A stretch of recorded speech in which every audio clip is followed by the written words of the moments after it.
নমস্কার, কেমন আছেন সবাই? পিয়ালি লাইফস্টাইলের আরো একটি ব্লগে স্বাগত জানাই। আজ সোমবার, ঘড়িতে ওই ৮টা মতো বাজে, আর আমরা সকাল সকাল রেডি হয়ে নিয়েছি। এখন যাব চিনিকে ডাক্তার দেখাতে মেদিনীপুরে। চিনির ওই ৫ দিনের ওষুধ দেওয়া ছিল, সেগুলো কমপ্লিট হয়ে গেছে, আর ৫ দিন পরে ডাক্তারবাবু নিয়ে যেতে বলেছিল, ওই জন্য আজকে যাচ্ছি আমরা ডাক্তার দেখাতে। আর চিনিকে ওর মাসিমণি যে রেডি করে দিয়েছে, আর এখন আমাদের গাড়িও চলে এসেছে, আর এখন আমরা যাব মেদিনীপুরে। আজকে বোন গেল না আমাদের সাথে, কারণ সেইভাবে অতটাও চিনির শরীর খারাপ নয়, ঠিক আছে, যার জন্য ওর বাবা আর আমি দুজন মিলেই নিয়ে যাব। বোনকে বলছিলাম যাওয়ার জন্য, বোন বলল আমি বেকার কি করতে যাব, এখানে থাকলে বাবার ড্রেসিং করা বা সমস্ত কিছু কাজ বাজগুলো এগিয়ে থাকবে। তো ওই জন্য আর বোন গেল না, আর আমিও সেভাবে জোরাজুরি করলাম না, সেই তো টুক করে ডাক্তার দেখাবো আর চলে আসবো।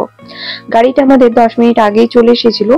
এখন আমরা বেরিয়ে যাব, আর যেতে ওই 1 ঘন্টা নাগাদ লেগেই যাবে মেদিনীপুর। আর আমাদের নাম লেখানো ছিল ওই 9টার দিকে, কিন্তু মনে হয় যে 9টার মধ্যে তো আমরা পৌঁছাতে পারবো না, একটু দেরি হয়ে যাবে, কারণ একটু লেট হয়ে গেল বেরোতে। তো গেলেই ওই 2-10 মিনিট হয়তো লেট হবে, বাকি তো হয়েই যাবে দেখানো, কারণ ওই ডাক্তারবাবু বেশি টাইম নেয় না, খুব জোর হলে 1 থেকে 2 মিনিট দেখে। তো এখন আমরা শালবনী চলে এসেছি, আর শালবনী পেরিয়ে গেলাম। তো তারপর গাড়ি ভালোই যাচ্ছে, তাড়াতাড়ি মনে হয় পৌঁছে যাব।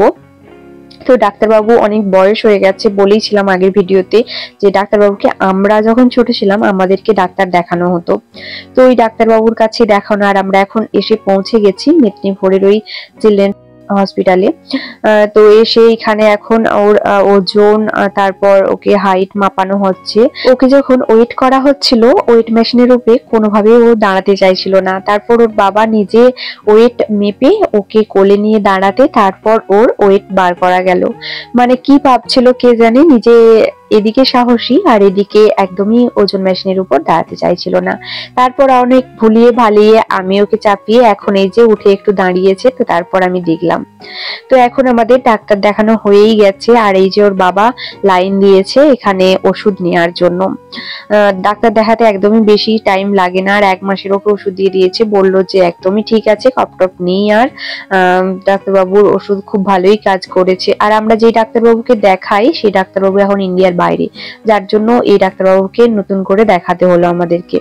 তো তারপর এখন আমরা এই যে গাড়িতে এসে বসেছিলাম, ওর বাবা একটু বাইরে গিয়েছে, তো তারপর আমাদের এখন গাড়ি ছেড়ে দিয়েছে, আর সোজা এখন বাড়ির পথে।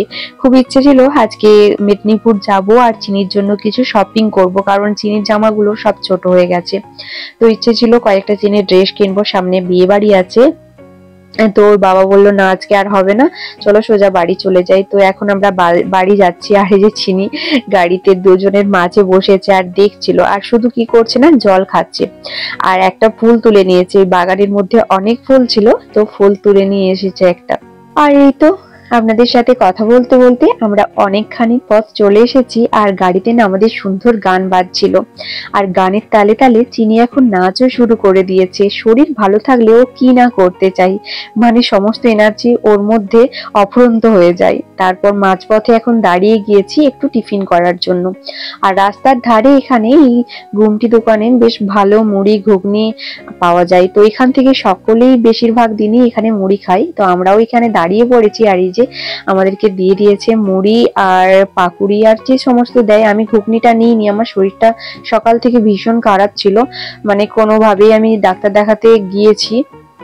তো এখন আমরা খাওয়া কমপ্লিট করে চলে এসেছি, এটা আমাদের গ্রামের তমাল নদী। চলুন বাড়ি যাই, বাড়ি গিয়ে আবার আপনাদের সাথে কথা হবে। তো বাড়ি আসার পর আমার শরীরটা ভীষণ খারাপ, একটু বাথরুমে গিয়েছি, এসে দেখি যে শুভর জন্য নতুন ফোন চলে এসেছে। মানে জানিনি দীপক কবে শুভর জন্য ফোন অর্ডার করে দিয়েছিল, হঠাৎ করে এসে দেখি ফোন চলে এসেছে। মানে আমি তো অবাক হয়ে গেলাম, কবে অর্ডার করলো আর কবে শুভর ফোন চলে এলো। তো এই যে শুভর ফোন, ভিভো।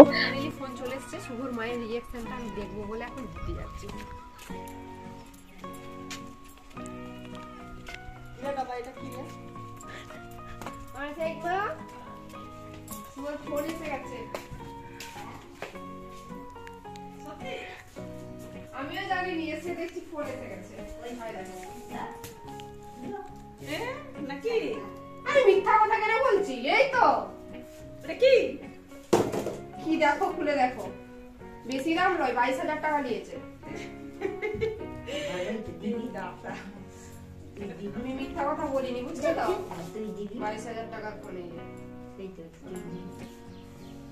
আমি তো কোথা থেকে দেবো? শুভর মা বলেছে অর্ডার করতে, তাই করে দিয়েছি। এই তো সত্যি পয়সা দিতে হবে তো। হ্যাঁ 18,999, 19,000। দীপকের ফোন, দীপক এই নতুন ফোনটা এই মাত্র এলো, দেখতে পাওনি তুমি? দীপকই আনছে না, দীপকের ফোনটা। তোর দীপক হ্যাঁ, না এটা শুয়োরই ফোন, এই এলো, এই জাস্ট এলো ফোন দিয়ে গেল। তোরা কি পাঠিয়েছিলি? দাম কত? কে আমি জানিনি। আমি বলি 12,000 টাকা বেশি 1 টাকা দিতে পারবে না? 10,000 টাকা বেশি। ভিডিও হচ্ছে। ও, আমি বলেছি আমি 12,000 টাকা বেশি 1 টাকা দেবো। অত টাকা ফোন দিয়ে কি কোথায় পাবি বল না। এই দেখো। তারপর আমারও একটা পার্সেল চলে এসেছে এখন মিশো থেকে। আমি একটা জিনিস অর্ডার করেছিলাম আর সেটাই চলে এসেছে। আমার দুটো জিনিস অর্ডার করা ছিল, একটা পার্সেল আজকে এলো আর একটা আবার কবে আসবে জানি না।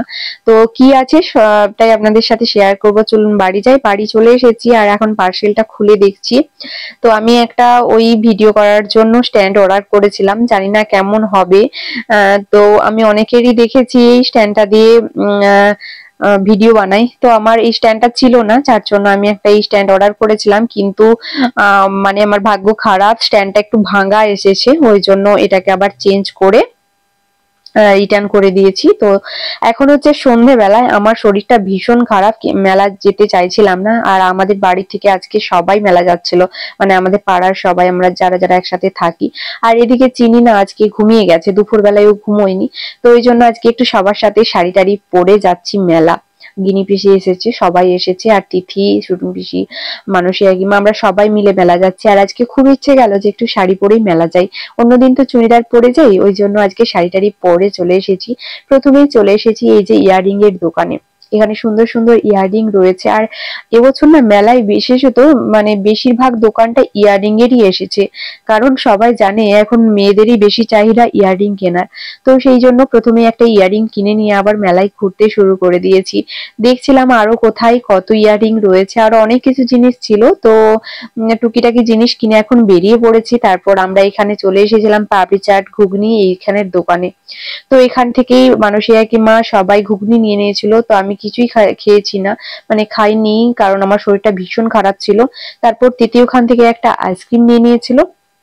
তো এখন আইসক্রিম খেতে খেতে আমরা সোজা চলে যাব বাড়ি। আর বাড়ি গিয়ে আপনাদের সাথে দেখা হবে, মেলায় কি কি কিনেছি সবটাই আপনাদের সাথে শেয়ার করব। আর এখন আমরা হাঁটতে হাঁটতে যাচ্ছি মেলার থেকে, কারণ আর আগামীকালকের দিনটা রয়েছে মেলার, মানে ভাঙ্গা মেলা, তারপরে মেলা শেষ হয়ে যাবে।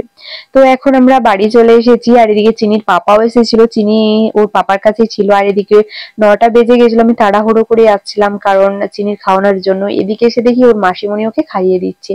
আর পিউ কাকিমা ওর জন্য একটা বুলডোজার গাড়ি নিয়ে এসেছে, সে তো ওটা দেখতে দেখতেই খাচ্ছিল। আর পিউ কাকিমা দেখাচ্ছিল গাড়িটা কিরম ভাবে চলছে। আর আমি ওর জন্য কি কি এনেছি চলুন আপনাদের সাথে একবার শেয়ার করে দিই। এটা তো পিউ কাকিমা এনেছে, আর আমি ওর জন্য এই মুখোশটা নিয়ে এসেছি, আর এই ক্রোকোডাইলটা নিয়ে এসেছি, আরো নিয়ে এসেছিলাম, সেগুলো আর শেয়ার করা হয়নি। আর ওইদিকে খাচ্ছে, আর আমি এদিকে একটু ড্রেসটা চেঞ্জ করে নিই, পরে আবার দেখা হবে। তো এখন ওর খাওয়া দাওয়া কমপ্লিট, আমারও খাওয়া দাওয়া কমপ্লিট। তারপর এখন আমরা দুজনে মিলে চলে এসেছি ঘুমানোর জন্য, শুয়ে পড়েছি। আর চিনি এখন আপনাদেরকে একটা ফ্লাইং কিস দিয়ে দিচ্ছিল। তো আমাদের দুজনের এখন একটু রাত্রে গল্প গুজব হবে, তারপর চিনি ঘুমিয়ে যাবে। তো যাই হোক, আজকের ভিডিওটা আর বড় করব না।